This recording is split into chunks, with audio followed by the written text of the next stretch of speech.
noches, bienvenidos al programa número 9 en esta cuarta temporada aquí en la pantalla de C5N. En un seguida vamos a estar entrevistando al vicejefe de gobierno porteño, Diego Santilli. Del gobierno ya están hablando de no solo de una reelección, sino de 2 reelecciones y de 3 incluso reelecciones. Y hay quienes además se atreven a hablar de que el Cambiemos se queda en el gobierno por 10 años más. De eso y otras cosas vamos a estar hablando con Diego Santilli.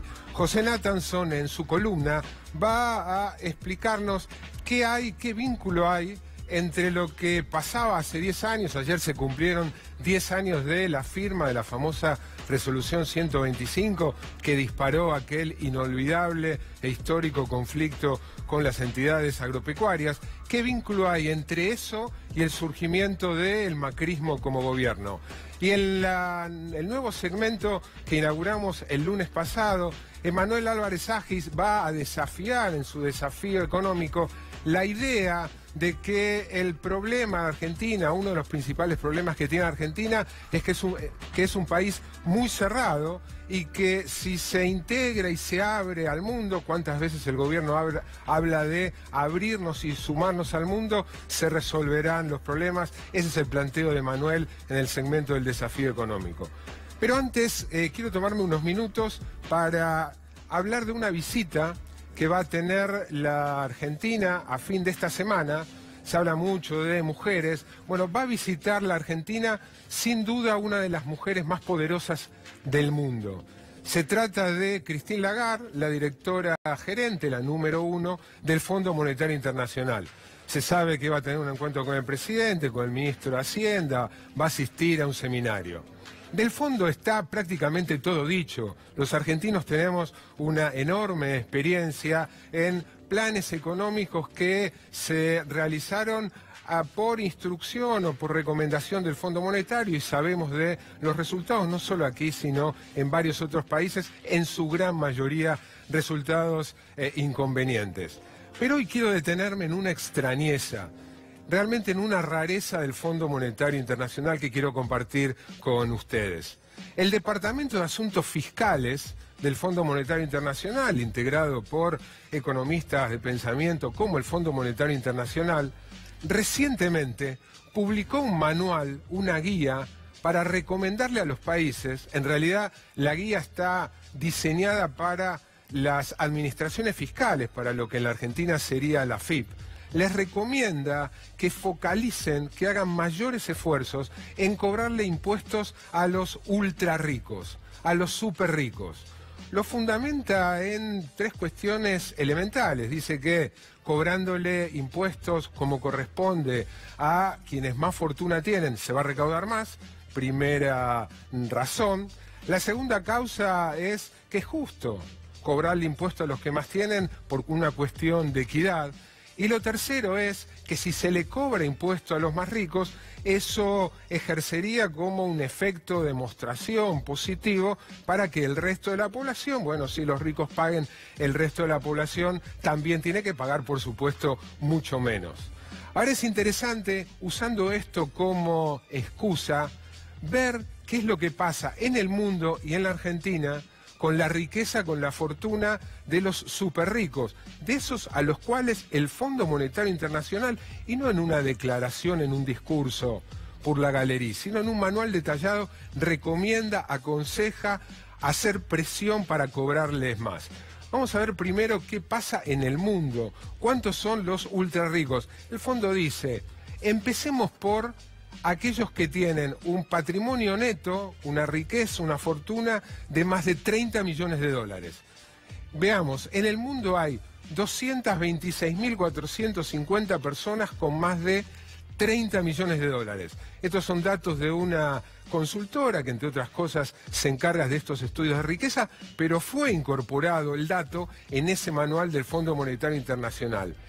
Esos 226.450 individuos poseen en conjunto un patrimonio total de 27.000 millones de dólares.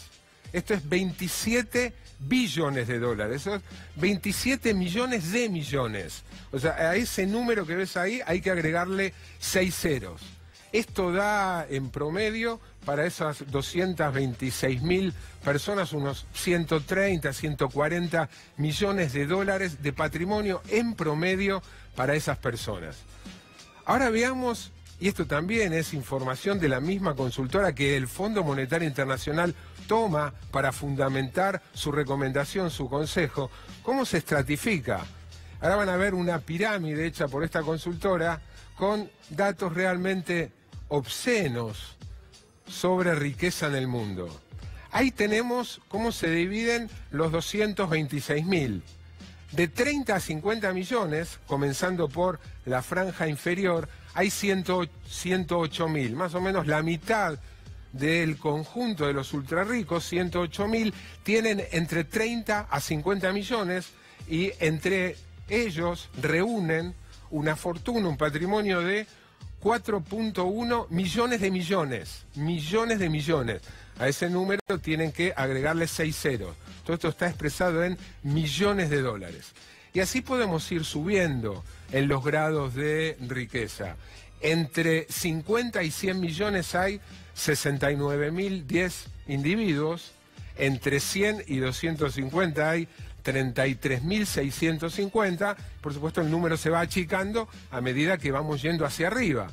Entre 250 y 500 millones de dólares hay 8.980.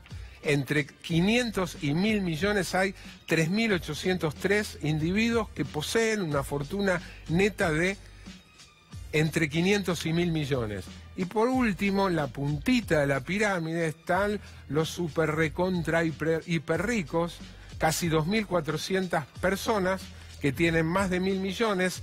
Ellos reúnen una fortuna de 7.400.000 millones, 7.4 billones en nuestra definición de billones de dólares.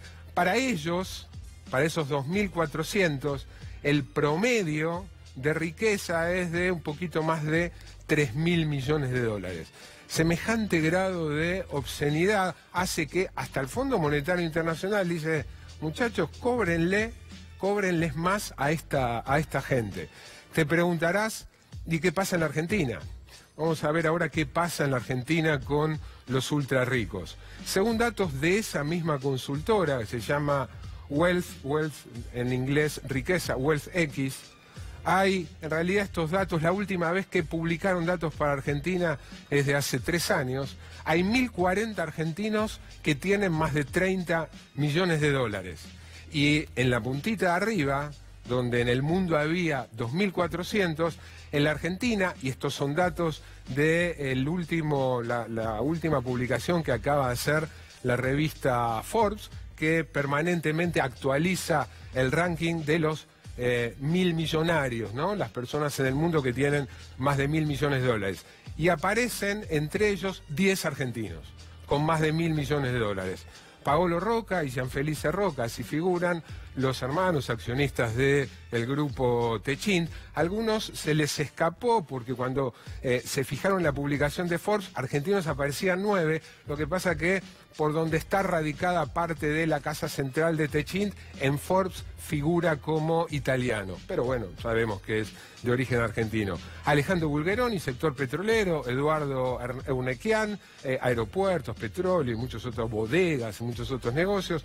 Gregorio Pérez Companc, en su momento hace su fortuna con el petróleo, ahora está en el sector agropecuario y dueño de Molinos Río de la Plata. Alberto Ruemers es el padre de quien, ustedes se acuerdan, realizó su cumpleaños número 60 en esa fiesta extravagante en Marruecos. Del laboratorio, Jorge Brito, banquero, apartado, él se automarginó porque está involucrado en uno de los casos de corrupción, Banco Macro. Marcos Galperín, de Mercado Libre, uno de los empresarios modelo de Macri, aunque con algunos inconvenientes con la Administración Federal de Ingresos Públicos por una refinanciación que está solicitando, y hay algunas versiones que indican que habría sido uno de los motivos que hizo fricción en la relación entre Abad y Mauricio Macri. Eduardo Constantini, emprendedor, Nordelta y demás, la consultora Consultatio. Delfín Carballo, socio de Brito en el Banco Macro. Y por último, otro banquero, Julio Patricio Superville, del Banco Superville.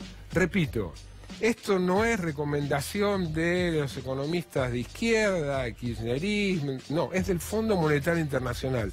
Con sensatez, la verdad que hay que reconocerlo, con sensatez dicen cóbrenle más impuestos a esta gente. Lo bueno sería que en la visita que Christine Lagarde va a hacer aquí en Argentina diga esto mismo. Lo bueno sería que en los documentos oficiales, cuando hacen la evaluación formal del país, hicieron una hace algunos meses, incluyeran esto, y no lo dicen.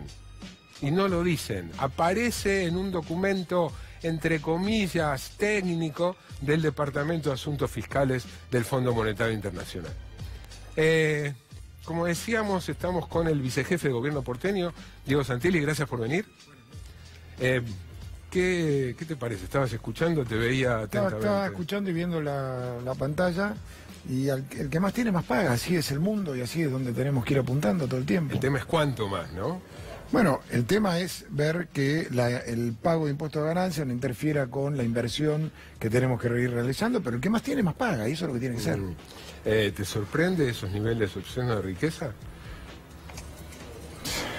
No sé si me sorprende o no, me parece un número inalcanzable, inhallable, lejísimo, pero cada uno lo ganó a su manera.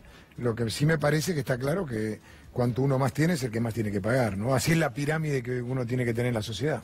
Diego, presentaba yo el programa al principio diciendo que hay quienes, vos sos uno de ellos, está hablando o porque hacen declaraciones o porque responden a preguntas de una triple reelección, de un mosquito que se está volviendo loco. No está volviendo loco, pero...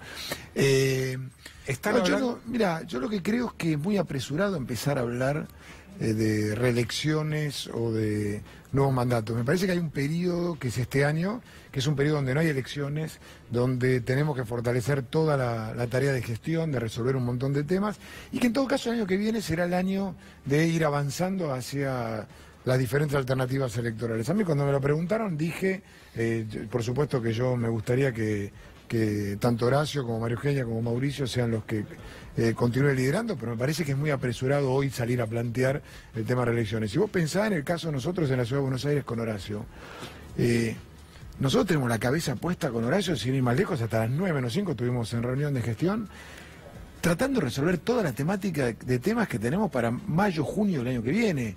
Y me refiero a que los trenes entren aéreos en la Ciudad de Buenos Aires a partir de junio del año que viene. Digo, el Mitre, que va desde Congreso... Los viaductos. Los viaductos, que se llaman los viaductos. El Mitre, que va desde Congreso hasta el Retiro Aéreo, donde no haya más barreras. El San Martín, un puente cerquita acá, por Palermo Viejo, el de Juan B. Justo y Córdoba, que ya no va a estar más. Y el tren va por arriba y ya no va a haber más. Ahora, todo un montón de temas que son centrales a la hora de la gestión. No me cabe ninguna duda que están ocupados en la gestión y en declaraciones públicas es incómodo para un político hablar con tanta anticipación de elecciones. Sin embargo, cuando los micrófonos se apagan, y fue el episodio de Nicolás Mazzotte el otro día, los políticos y en las charlas privadas están viendo atentamente la perspectiva electoral. ¿Pensás como él que hay chance de que se queden, no solo de que gane en 2019, sino que se queden 10 años, y 2019, 2023? Yo no tengo ninguna duda, ninguna duda, que la gestión es la mejor campaña que vos podés tener. Si nosotros hacemos las cosas bien, los vecinos van a decidir que sigamos. En la Argentina lo mismo, los argentinos van a decir que Mauricio siga, pero eso depende de lo que hagamos, de resolver un montón de temas que nunca se resolvieron. Los temas de la provincia de Buenos Aires, que he recorrido con Salvay, con María Eugenia, con un montón de ministros de la provincia. La provincia vos decís, ¿qué le pasó al peronismo? ¿Qué le pasó al peronismo? ¿Qué le pasó? Que hablaba de justicia social. No supo, no pudo, no quiso resolver los problemas de la historia de una provincia que requiere de inclusión, que requiere de trabajo. Y vos mirá esto. Nosotros, que venimos a estar 8 años de gestión con Mauricio en la ciudad, que hoy es presidente de los argentinos, y estamos dando un salto cualitativo en la integración de la ciudad que no sucedió nunca en la historia. Hoy estás hablando de integración en los barrios más humildes de la ciudad, 31, Fraga, Piletones, Rodrigo Bueno, 1114, 20, en todos estamos trabajando, en todos estamos invirtiendo. ¿Qué estamos haciendo? Integrándolos, que cada uno compre su casa, que compre su terrenito o su casa o su vivienda. Cuando ves las variables socioeconómicas, la diferencia entre el norte de la ciudad y el sur de la ciudad, para circunscribirnos en la capital federal, la ciudad de Buenos Aires, no se achica. No, y por eso estamos trabajando. Nosotros estamos trabajando en achicar esa brecha. Vos pensá esto. La inversión más importante hoy que tenemos... Llevan 10 años, sí, Diego. Te voy a dar un ejemplo. Mauricio Macri, Horacio Rodríguez Larreta, como jefe de gabinete de Mauricio Macri, hizo 60 escuelas en la ciudad. ¿Sabe dónde estaban las escuelas que se hacían antes en la ciudad de Buenos Aires?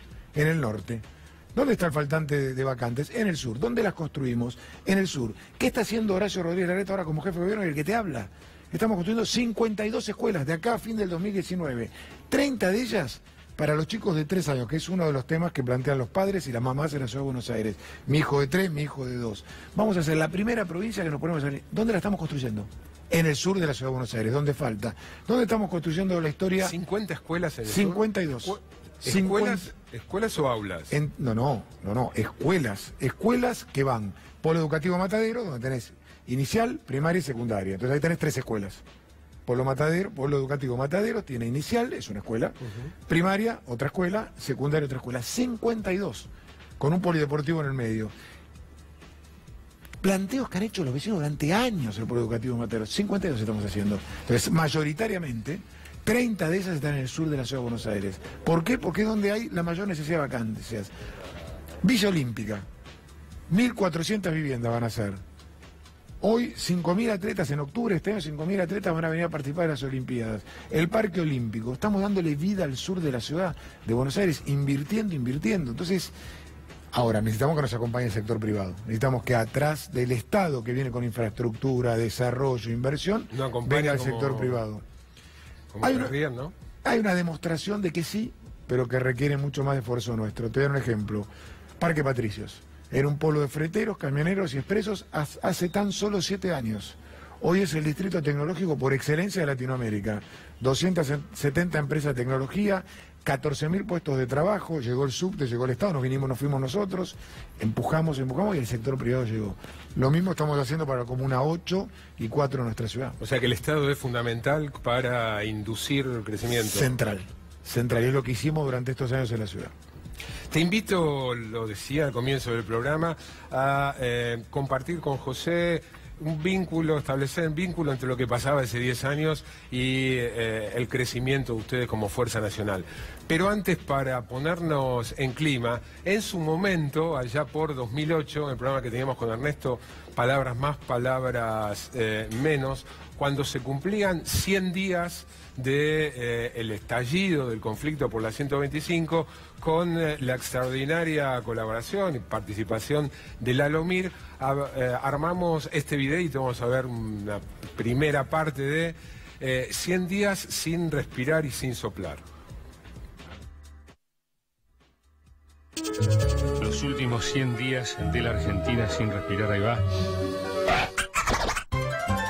Lustó anuncia retenciones móviles, el campo se calienta, paro total, Aníbal quiere despenalizar el porro, suben los precios, nos llenamos de piquetes, aparece un tal de Ángel sin un diente, Cristina dispara piquetes de la abundancia, el campo se recalienta, cacerolazo en capital, Delía soldado heroico a las piñas, vuelven palabras del pasado, golpistas, oligarcas, gorilas, siguen subiendo los precios, Cristina con el aparato, enrollen las banderas, empieza el desabastecimiento de Ángel y con todos los dientes, rey del piquete, Peña dice, Delía negro, Delía dice odio a la puta oligarquía, Lustó afloja con compensaciones para el campo, Cristina pide que levanten los cortes siguen, los precios suben, las góndolas vacías de Ángel y Superstar, todos a plaza con Cristina, Delía, Moyano, De Vito y Moreno, el corta pescuezo, Cristina muy dura, Sabat cuasi mafioso, el campo acepta la tregua, la nación delira, el gobierno es comunista, las góndolas se llenan pero los precios no bajan, la antorcha olímpica pasa por Buenos Aires, empieza un humo sospechoso, los rabinos locos ganan en la AMIA, todo negativo, los jóvenes caris paran contra TN, empieza la negociación con el campo, los precios siguen subiendo, Moreno aprieta en el mercado de Hacienda, las vacas, Nimú, Patria afuera, Buenos Aires se llena de humo, Olla se acordaron de la ley de radiodifusión, el gobierno dice que Clarín miente, Néstor sube en el PJ, Cristina baja en las encuestas, Pati adentro, los precios no los pueden agarrar, avanzan las negociaciones con el campo, el humo tapa todo menos la bronca, se agotan los barbijos en Buenos Aires y eso que no vino Michael Jackson, retroceden las negociaciones con el campo, nos quieren enfriar la economía, dice Néstor, y Lustó se queda frío, Martín se vuelve a Palermo, otro Fernández llega al gabinete, mejoran las negociaciones con el campo, se viene el tren bala en el Roca, viajan colgados, desaparece Juan Putod, retroceden las negociaciones con el campo, aparece Juan Putod, mangueras cruzadas, falta nafta, hace erupción el volcán Chaitén en Esquel, llueven cenizas en la 9 de julio, llueven limones, los precios no paran, las cenizas llegan a Buenos Aires, Alberto dice que los del campo se volvieron locos, los locos vuelven a las rutas, circulan mails anónimos, dólar a 8 y nuevo corralito, el INDEC difunde el chiste del mes, el 0,8% de inflación, qué bueno, contate otro Moreno, los chacareros siguen en las rutas, los dirigentes desfilen por los medios, para el INDEC bajó la pobreza, pero la iglesia dice que hay más pobres por las dudas, el campo se arrodilla, Néstor contento, no los quería ver de rodillas, está la moda de convocar el diálogo, los precios suben, el optimismo cae, caen chapas en la 9 de julio, cae maíz sobre los jugadores de River, siguen los llamados a la reflexión y al diálogo, los precios no reflexionan ni dialogan, suben,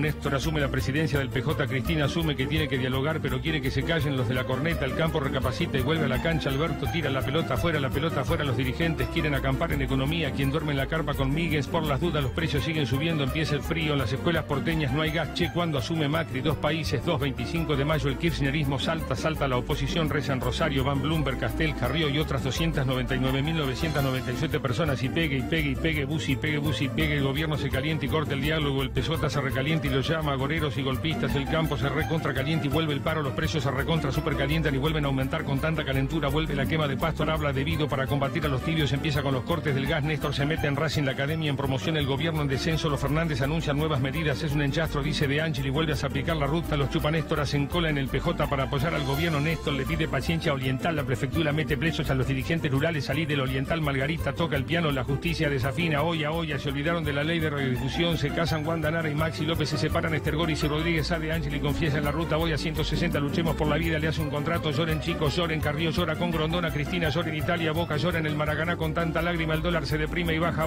una mancha de petróleo pone más en riesgo el Río de la Plata, le tiran huevos a Capitanici, le pide calma, Karina pasea con el avión oficial y le hacen un scratch, el hijo le pide a Alberto que renuncie, Alberto, hacele caso al nene, récord de recaudación, récord de quilombos, el piquete cambia de manos, un río de camiones corta la ruta, si no lo organizó Moyano, no el fantasma del desabastecimiento, mete miedo, la leche derramada jamás será negociada, Wiener pide un gesto de grandeza, la iglesia pide un gesto de grandeza, la oposición pide un gesto de grandeza, todo el mundo pide un gesto de grandeza, el campo pide un gesto de grandeza no quiere hacer ningún gesto, Scioli pierde la calma con la comida, no se jode, Cristina se pone mística, la avaricia, el peor pecado de la soberbia, ni hablar, los obispos se preocupan por la concordia, en Concordia sigue el quilombo igual que en San Pedro, en Gualeguaychú y en todo el interior, el defensor del pueblo llama al diálogo, pero el diálogo no los atiende, ahora dicen que hay recesión, River aprovecha la confusión y sale campeón, Cristina redistribuye la riqueza y pide perdón, no soy un estadista, ya nos dimos cuenta, Chris Charlie sigue demoliendo teles, y Moreno presenta el nuevo índice y le da 0,6, dibuje maestro, los pollos hambrientos se comen entre sí, se vacían las góndolas, Moyano se ofrece como mediador, en las rutas siguen los cortes, la corte se mete en la crisis, ya no sabe quién corta, pero todo el mundo está cortando, en la carnicería faltan cortes, Aníbal ordena acabar con los cortes, la gendarmería rompe el corte de Ángel y Mártir Chacarero, Alfredo afloja con los postres, se arman 2 equipos, Néstor va a la plaza con Moreno, debido Evi, Delía, el campo va al paro con Carrió, juez Reutemann y Wiener, Cobo se desmarca, Castel cree que De Ángel y Esperón, vuelven los cortes y vuelven los cortes, la gente pide por favor que la corten, retenciones, chapas, chispas, obispos, rabinos, maíz, salta, Rosario, frío, ruta, diálogo, pobre, precio se me corta, hambre, grandeza, piquete, camiones, leche, huevos, corneta, soberbia, mucha soberbia, corte, luta, locura. 100 días de locura, córtenla por favor y hagan algo. Por favor, no se trata de saber quién tiene la plaza más grande. Otra vez con la magnífica participación de Lalo Mir, qué vértigo, ¿no?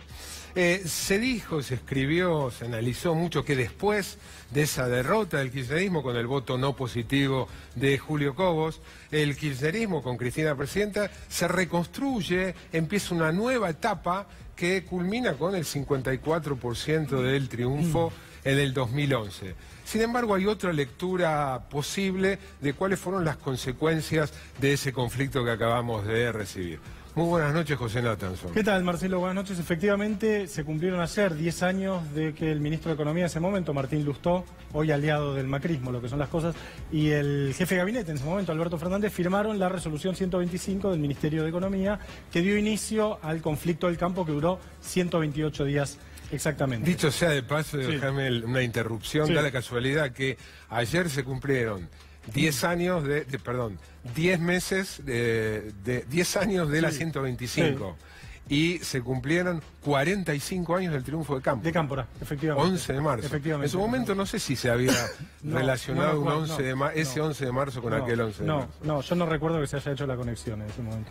Te decía, Marcelo, ese día empezaron muchas cosas. En la Argentina, como vos decías, fue el momento que marcó la crisis y el renacimiento después del kirchnerismo, la agenda de reformismo intenso que vino después del conflicto del campo, la asignación universal por hijo, la ley de medios, matrimonio igualitario. El fútbol para todos. El fútbol para todos, son todas cosas que fueron consecuencia de la derrota del kirchnerismo en aquel conflicto. Nació un nuevo lenguaje político.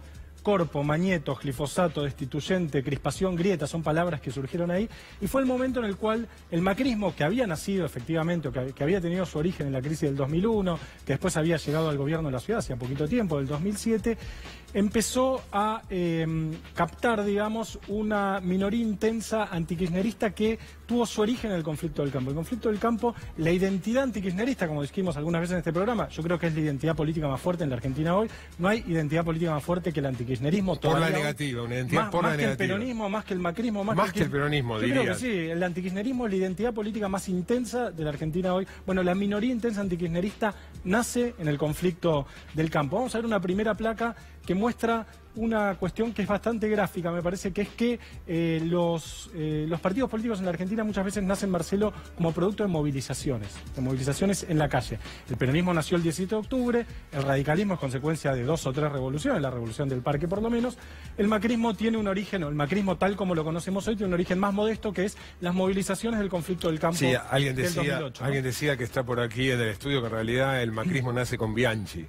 Bueno, es otra manera de verlo también. Fíjate, Marcelo, o sea, que no le debe agradar nada, no le debe traer ningún buen recuerdo a Diego Santilli, hincha de River. Cortes de rutas y de calles desde el 97 hasta ahora. Fíjate cómo se ve un pico claro en el 2002, con la crisis del 2002, pero fíjate cuál fue el año en el que hubo más cortes de calles y de rutas desde el 97 hasta el 2015 en la Argentina, 5.608, 2008 conflicto del campo. Es decir, fue un momento de intensa movilización, no voy a decir popular, pero digamos de intensa movilización social. Vamos a ir a ver un video, un paño que ilustra un poco lo que fue el acto del campo de Rosario, el 25 de mayo en Rosario, donde se veían ya algunas marcas, por ejemplo, Cristina, ¿qué hacemos con las vacas? Había por ahí dando vueltas un cartel, ahí están los choripanes, acá los choripanes se pagan. Es decir, algunas marcas del antikirchnerismo furioso empezaron a asomar por primera vez de manera muy visible en este acto, que fue el acto del 25 de mayo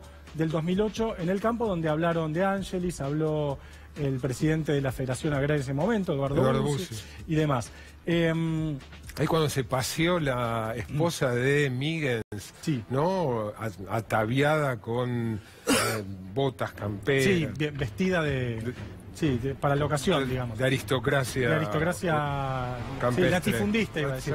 Sí, creo que, Marcelo, fue un momento en el cual también nació, o en todo caso se retomó, la autoconcepción del campo, la autopercepción del campo, como los representantes de una Argentina productiva, globalizada, autosuficiente, competitiva, una palabra muy cara al universo cultural del macrismo, competitiva, integrada al mundo, contra la Argentina subsidiada, la Argentina de la industria, la Argentina de la industria ineficiente, de la industria textil, de los conurbanos, de la Argentina de la industria de los planes sociales. En ese momento esas dos Argentinas se pusieron en tensión, de una manera dramática, hipervisible, y se veían en estas cuestiones, Ahora, la historia no es lineal, los procesos históricos son siempre complejos. El kirchnerismo, decíamos hace un rato, se recompuso, ganó las elecciones, después de haber perdido con el voto 125, primero perdió las elecciones de 2009, después ganó las del 2011, pero esta minoría intensa antikirchnerista, yo creo que permaneció replegada, permaneció dormida, latente, pero se mantuvo como una identidad fuerte de la Argentina. Vamos a ver cuándo fue que resurgió, se empezó a hacer visible de nuevo esta identidad política. Mira, ahí está. Vecinos protestan en la Plaza de Mayo. Cacerolazo del 13 de septiembre del 2012. Después de que Cristina arrasara en las elecciones del 2011, no tanto tiempo después, había un primer cacerolazo en septiembre y un segundo cacerolazo el 8 de noviembre. Ya ahí volvía a resurgir la Argentina que había asomado de manera visible en el 2008. Mientras tanto, el macrismo había tenido una actitud, creo yo, muy inteligente en relación a esto, que es, se movió de una manera muy discreta, o sea, intentó capitalizar este fervor popular, pero hizo de una manera inteligente. Por ejemplo, durante un montón de años se dejó hablar por los medios de comunicación. aparecía poco, dosificaba sus apariciones públicas frente a otros líderes que también trataban de capitalizar el voto antikirchnerista, notoriamente Elisa Carrió y notoriamente Sergio Massa. El macrismo lo hizo de una manera, creo yo, mucho más discreta, inteligente, astuta, y logró finalmente imponerse a estos líderes. En la interna de la oposición, obviamente, el macrismo terminó ganando. Obviamente el macrismo emitió señales, prometió en algún momento eliminar las retenciones, después lo cumplió, el acto famoso de la presentación famosa de Macri, y después asumir la presidencia creo que fue en Chascomús, donde anunció la baja de retenciones y la eliminación de retenciones. Es decir, el macrismo terminó por capitalizar este núcleo duro antikirchnerista y logró trascenderlo. El macrismo no es solo antikirchnerismo, es mucho más que antikirchnerismo, es más que antikirchnerismo, trasciende, desborda el antikirchnerismo, pero sin el antikirchnerismo el macrismo nunca hubiera llegado al poder. Vamos a ver una última placa que termina de ilustrar cómo hizo el macrismo para quedarse con el voto del campo, y que es muy gráfico, creo que ya la mostramos en este programa. Sí. Fíjate, Marcelo, en amarillo, voto al PRO, en verde, zona sembrada con soja. Se ven incluso las intensidades de la siembra. Fíjate cómo coincide casi matemáticamente. Se podría superponer. Casi matemáticamente. Gracias, José. Me quedé con una idea que ahora se la voy a plantear a Santilli. La identidad política más fuerte, acaba de decir José, en este país, no es ni peronismo ni es macrismo, es antikirchnerismo. Pero antes de volver con Diego Santilli, para seguir con los recuerdos, una característica de aquellos 118 fueron en total. 128. 128 días de conflicto es que se gritaba mucho. Recordalo.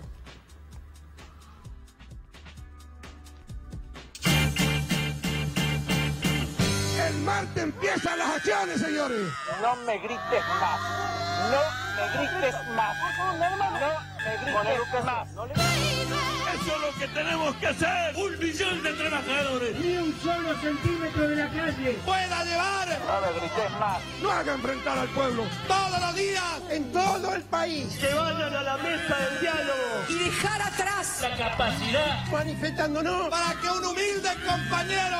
No me grites más. La lucha sigue. Que se sienta en todas partes. El destino en las manos propias. No dejen que se las roben. No me grites más. El pan a la mesa de cada hogar no lo arregla nadie, compañero. A encontrar soluciones pacíficas, libres, populares y democráticas. Y la pareja gobernante son Perón y Evita, que antes estaba sin trabajo. Quiere que nosotros seamos los culpables del caos. No me grites más. Argentina con inclusión social. Dignificando. Con trabajo. No se confunda. Fuerte el grito de Argentina.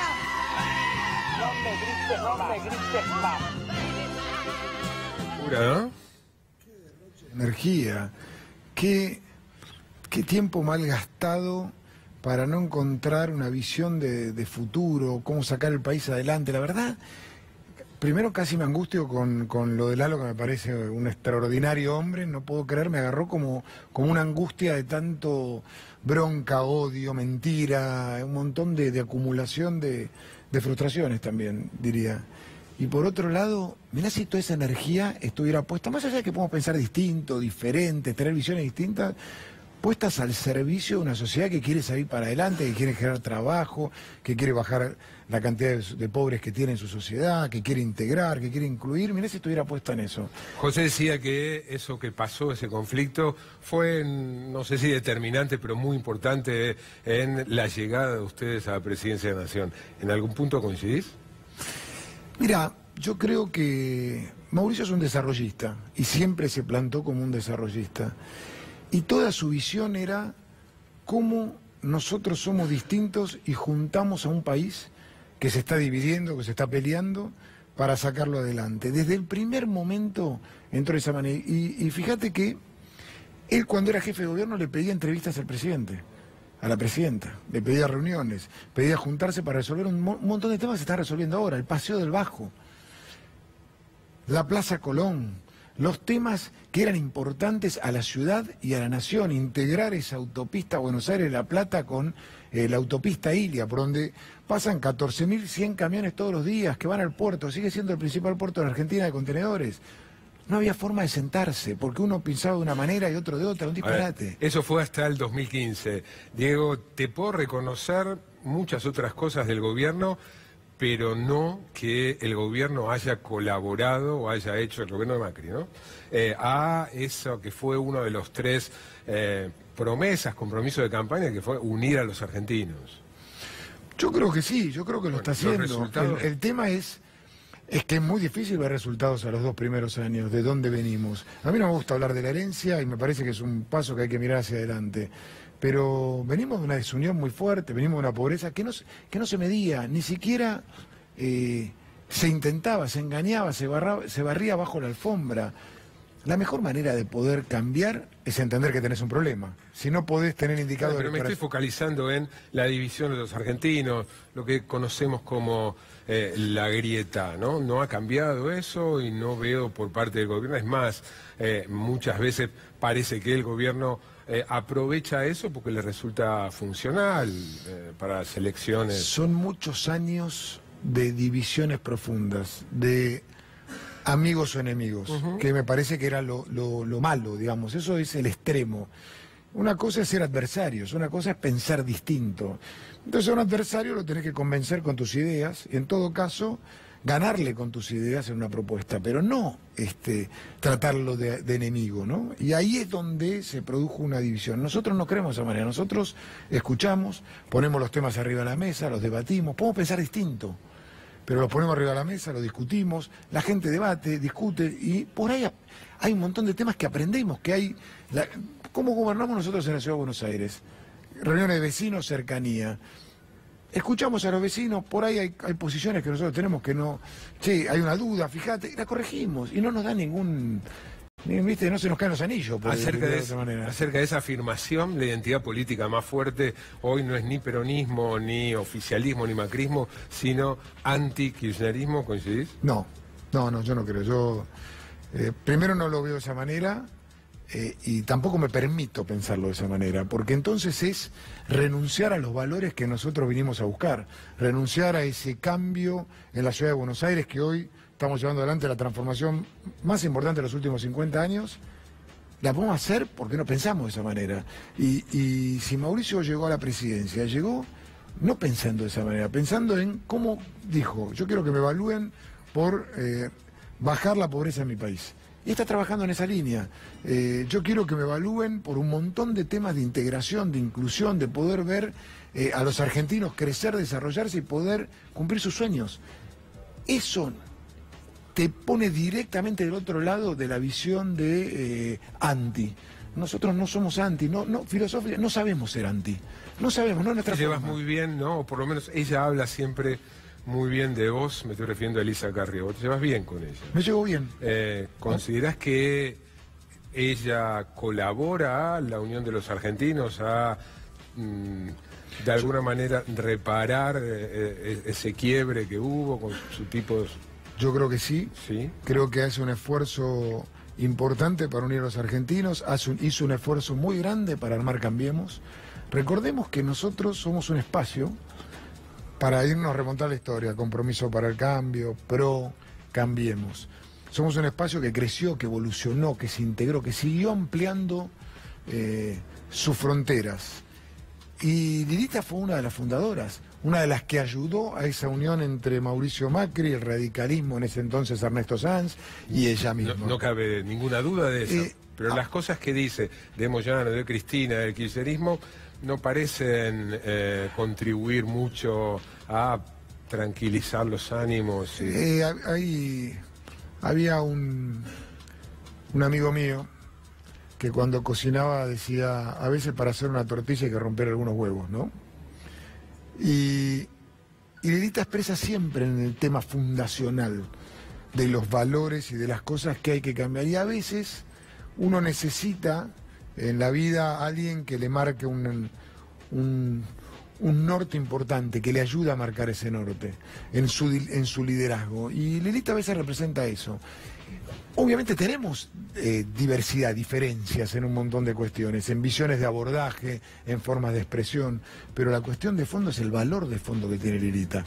Lilita habló toda su vida de la transparencia, Lilita habló toda su vida de unir a los argentinos de alguna manera. Obviamente hay personas con las que ella, no digo personas, hay formas de la política que son parte del pasado. Y esas formas de la política son las que hay que terminar. Y a veces uno tiene posiciones más fuertes, más estereotipadas que otros, pero... Dijo que Moyano es criminal, es un criminal. ¿Vos lo conociste bien, no? Yo dialogué mucho discutiendo algo que era central en la ciudad cuando llegamos nosotros. La basura. La ciudad estaba más sucia que limpia. Y el principal reclamo de los vecinos de Buenos Aires era una ciudad que estaba sucia.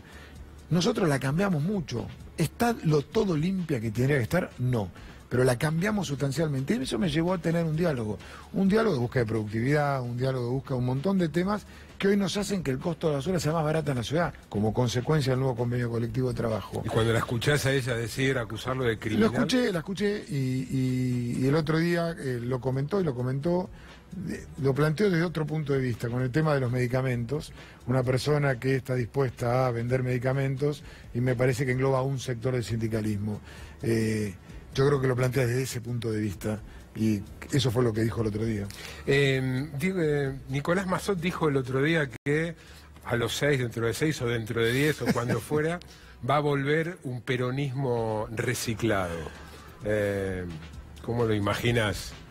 Y uno tiene que... A ver, ¿cómo lo imagino? Primero... Estamos al aire. Estamos al aire. Primero lo imagino de esta manera. Yo siempre dije que el proceso en la Argentina era un proceso similar al de México. Y lo dije hace 4 años atrás, no lo dije ahora, no lo digo ahora. Y hablé mucho con el embajador de México. Y dije, este proceso del peronismo, kirchnerismo, poner los ismos que quieras, era el mismo proceso que vivió el PRI en México, donde vino el PAN y lo dejó afuera de carrera por 12 años. ¿Y en qué lo sostengo? En que no le resolvió el problema a los más humildes, no resolvió la inequidad, donde la corrupción penetró fuertemente, donde el narcotráfico había empezado a penetrar, cosa que en México se había hecho una costumbre. Todo ese contenido de no resolución de los problemas de la gente, de exclusión, de no integración, de aumento de pobreza, le iba a ser un cóctel letal al peronismo. ¿Cómo imaginas el peronismo reciclado volviendo? Me parece que queda mucha agua por correr, pero es más una responsabilidad del peronismo. Nosotros los que estamos en Cambiemos y los que estamos hace muchísimos años, 15 años con Mauricio Macri, nuestro deber es seguir haciendo crecer este espacio y seguir haciendo crecer la Argentina, como empezó a crecer hace bastantes meses atrás, como empezó a generar trabajo hace bastantes meses atrás. Ese es el objetivo que nosotros tenemos. Dos últimas. En las recorridas que hacen por la ciudad, ¿qué estás viendo como principal preocupación de los vecinos porteños? ¿Inseguridad, inflación? La inseguridad. La inseguridad es un tema que sigue vivo en todos lados y latente, y tiene que ver con...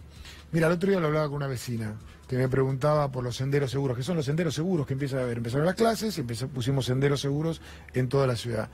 Cuando yo era chico, a los 11 años iba solo al colegio.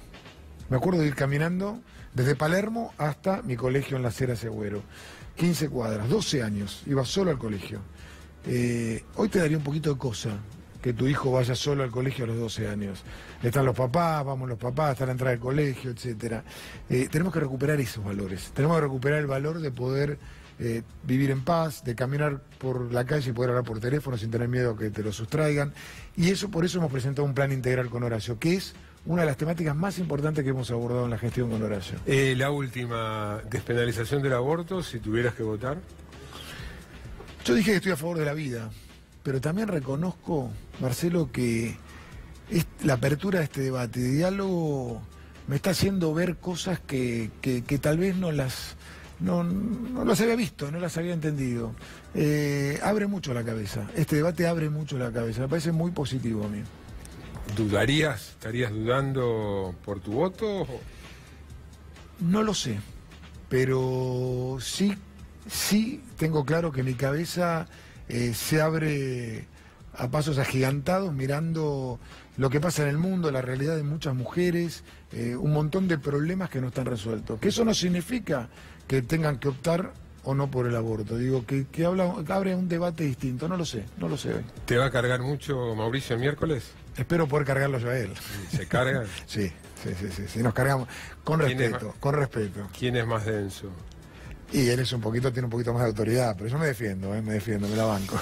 Gracias por venir. Gracias a vos. Vamos a un corte y cuando volvamos en Desafío Económico, Emanuel Álvarez Agis contra esta idea de que un problema serio que tiene Argentina, que es muy cerrada y que la solución pasa por abrirse al mundo. Seguite.